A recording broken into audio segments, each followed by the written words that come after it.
Tout de suite, nous partons pour une escale gourmande à Buenos Aires, en Argentine. Béatrice Constant nous fait découvrir le restaurant du chef Fernando de Tamazo. Il nous propose un menu spécial où les saveurs argentines se mêlent au feu de bois pour réchauffer l'hiver. Bonjour et bienvenue pour cette nouvelle chronique de Bouche Bée.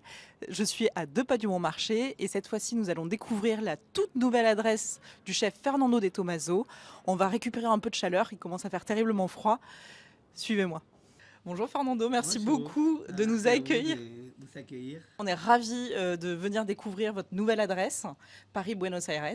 Cette fois-ci, vous êtes rive gauche. Et dès qu'on rentre dans la salle, on sent déjà un premier indice, il est olfactif, puisqu'on sent un peu le feu de bois. C'est quoi finalement cette adresse par rapport à Biondi, tes autres adresses? Ici, c'est une définition un tout petit peu plus claire de notre cuisine. Donc, on a vraiment les classiques de l'Argentine profonde, un schéma un tout petit peu plus léché Ouais. et un tout petit peu plus de finesse. Allez, c'est parti.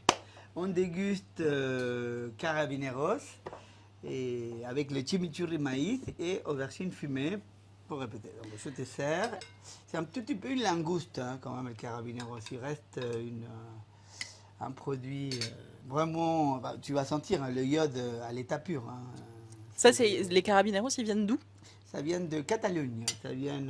Ils ont besoin de l'eau douce et l'eau maritime. Alors, picanha servi avec épinards et pleurotes, Tout à fait. avec une la sauce au pointe. poivre. Tout à fait. Enfin, une sauce au poivre, poivre Sichuan, ça, poivre. Poivre indonésienne aussi. Et on fait un mélange et après on travaille avec le cognac, porto et pastis.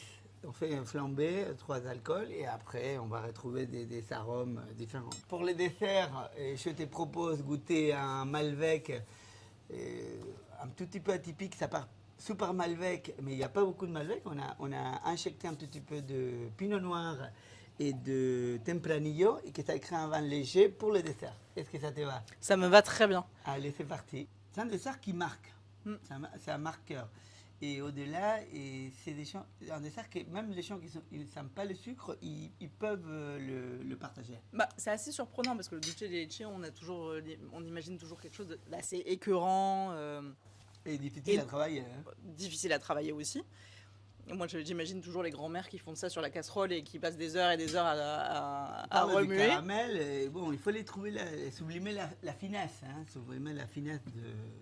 Alors, c'est vrai que c'est décadent comme dessert, hein, on se fait plaisir, on le sait qu'on se fait plaisir quand on le mange, mais c'est pas du tout écœurant et c'est Pas du tout. extrêmement bien. Le crumble, justement, qui est salé, un peu amer, avec le Malbec en plus, c'est Ça- génial. Très bien. Ça, c'est vraiment parfait. Merci beaucoup, Fernando, d'avoir partagé ce repas, de nous avoir montré en cuisine ce qui s'y passait. Tu reviendras sur Bouche Bée, Je vais revenir. peut-être qu'on découvrira de nouvelles adresses. Avec grand plaisir. À bientôt. Merci beaucoup.